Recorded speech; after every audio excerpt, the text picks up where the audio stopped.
My arm hurts even when I'm not moving it. I got the second COVID shot, and now I'm super tired, and I can't apparently exist without my arm hurting. You should still get the vaccine if you can. But and this isn't the worst it could be either. Man, it's really annoying. And like, yeah, I'm like having to blink myself awake a little bit. So if I seem a little lethargic in this one, that's why. I hope I don't. I hope I can keep it together for like the 10 minutes that this video is going to last or whatever. But wow. Anyway, today we're talking about another Steven Universe comic. Today it's Taxi. I think it's the fourth of the Boom Steven Universe comics. If I'm wrong about that, I'll put a correction up in the video.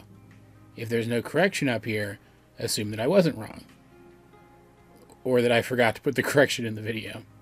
You should probably just Google it, actually. Anyway, in this one, after an incident where Steven uses Lion to ferry some pizza orders around town, and because the pizza delivery car for Fish Stew Pizza got impounded due to unpaid parking tickets, I think is what the dialogue was implying happened specifically. Steven and Connie decide that they're going to use Lion as a taxi service to make some extra money. And I kind of got the sense that this was to imply that they do stuff like this sometimes, that's how they make the money that we see them spending in the show sometimes. This is before we had been informed by the crew.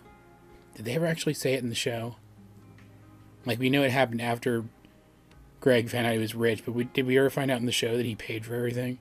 Or was that just something the crew told us? But this is before we knew, as a fandom, that Greg pays for everything. And so the majority of the comic is just some pretty interesting, colorful, visually dynamic illustrations of various groups of people taking Lion around town to do various tasks. And it was fun. I didn't hate it or anything. It felt like there was a lot of filler here. And there's dialogue here or there throughout it. But I always kind of... I use scans of these off of a site online. I always scroll through the entire comic first to get kind of a feel of what they're going for with this one before I actually read through it. And I got kind of excited about this one because I saw, like, the cool kids, for example, interacting with Lion. And I was kind of hoping we'd get some, like personality stuff, some of their personalities, right? But really, these are just visual references to characters we've seen in the show. Very little of their dialogue or their interactions with other characters or Lion really come off as wholly true to their characterization. Like, there's nothing here that contradicts their characterization either, but you could swap pretty much any character for pretty much any character in any of these given situations, and they work just as well. Literally, the only exception, I think, is probably there's a couple of shots without any dialogue at all, a couple of panels without any dialogue at all, of Onion being taken to, like, a beautiful field by Lion. Apparently he wanted to visit there and was able to communicate that to Lion, even though I wouldn't expect Lion to be able to understand him, right? And that was cool. That felt like a very Onion kind of thing. Like, they couldn't have given that to any other character and had it work. And, like, I guess you could also argue that the incident that eventually gets Lion to run off and stop doing this taxi thing, because he eventually runs off and stops doing the taxi thing. Obviously, he's Lion. Is when Buck is kind of pushy with him. And Buck, I could see being kind of pushy with him. But I could see a lot of characters being kind of pushy with him in the situation they were in. And it all culminates with Steven learning that Lion has run off and getting upset with him. Getting upset with the whole situation because he can't find an alternative. And he's feeling like he's letting everybody else down. And he eventually ends up wandering off to kind of cool his head and bumps into Lion and yells at him. Only for Lion to, of course, get up and walk away because he's Lion. He doesn't have to take your shit. And Steven's upset, but he's trying not to be upset because he doesn't want to be upset with Lion for not wanting to do the thing that he forced Lion to do. But he can't help but be disappointed in Lion because he's Steven. He sees Lion as a person when Lion isn't really a person. And he thinks if you agree to do a job, you should do it. And really, he's just projecting his own guilt onto Lion, which is what's interesting about this one, and I'll talk about this more in a second. But he kind of gets over it when, at the very end, we don't see the fight or anything, but at the very end, a gem creature attacks him when the gems all gear up to go after it, they see Lion using his portals to get people away, which is definitely not the kind of thing that we would see him doing in the show, but we do see him protect people occasionally in the show, usually just Steven and his in-group, right? But it is something we see him do, so I see no issue with assuming that it's a thing that he was trained to do by Rose, or something that he started doing during his time with Rose and just learned it as a behavior. In fact, literally my only problems with this one from like a continuity standpoint are I didn't think the town was this familiar with Lion. Like maybe I'm forgetting stuff, but I thought they were pretty unaware of Lion and pretty freaked out by him. Correct me if I'm wrong. Like, if there's an episode where we see the town reacting to and interacting with Lion on a large scale that I've just forgotten about, let me know. And also, Ronaldo was in it. God, freaking Ronaldo. No, actually, he wasn't bad. He was actually pretty funny. He's mad because he was trying to get home in time to refrigerate his kale.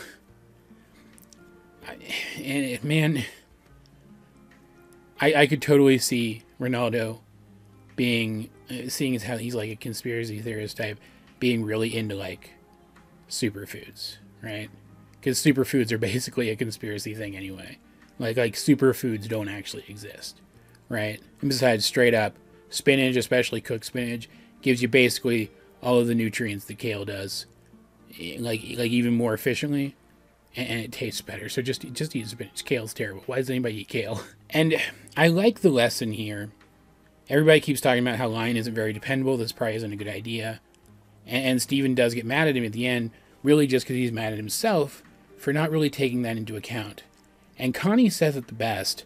She flat out says that it was Steven's idea to do this, and he can't be mad at Lion for not wanting to do the thing that Steven assumed he wanted to do, because it was the thing that Steven wanted to do. Like Steven came off very much like a kid character here in a way that he really didn't as the show progressed. He stopped feeling so much like a kid character anymore as the show progressed. It was nice seeing a little bit more of that Steven here again. End of the day, though, this one still had the same art that all of these have had, basically.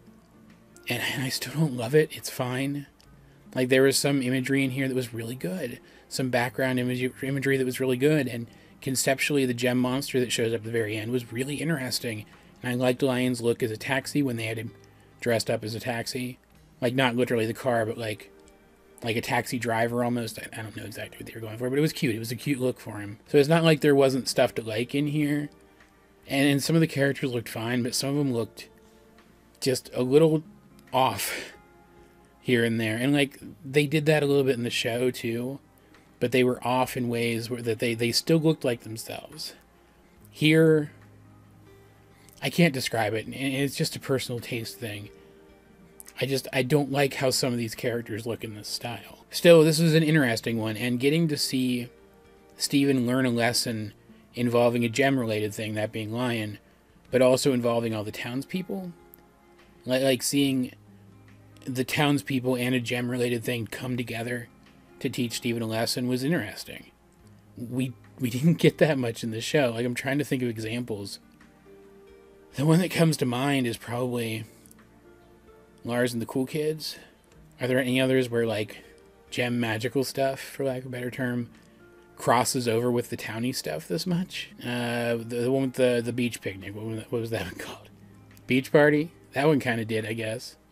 That one kind of did this same blend of the two worlds. Like, the gems are even shown out and about a little bit.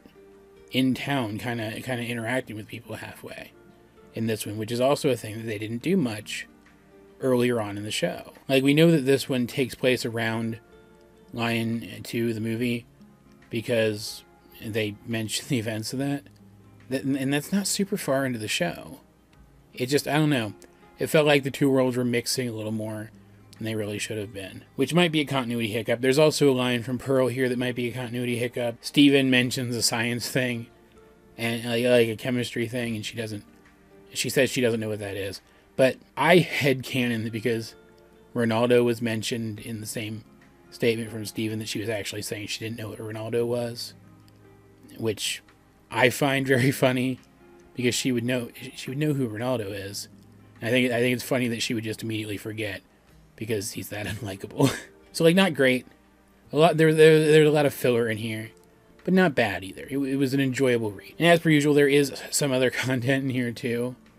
There's a mini comic, but that and the main comic are separated by a cool Steven Universe themed I Spy page. It's not very complicated, but it was still a fun little extra to see in here. And the mini comic where Ronaldo sees a model in a magazine who kind of looks like Garnet, and therefore assumes that Garnet must be this model, and leading him to start to assume that models must have magical powers because Garnet does, was a fun use of Ronaldo in a very quick, over as soon as it starts kind of story that didn't outstay its welcome. I do think there are stronger comics in this series so far, but this one was still fun enough. If it's one you missed out on, it might be worth seeking out. As per usual, though, I'd like to know, what do you think of the Steven Universe Boom comic Taxi, if you have read it? Let's get a discussion going in the comment section down below. And while you're down there, you might as well like the video, share it with anyone else you think might enjoy my content, subscribe if you haven't. You can also check out my social medias, links to those will be in the video description. But either way, this has been AJ22, and I will talk to you guys later.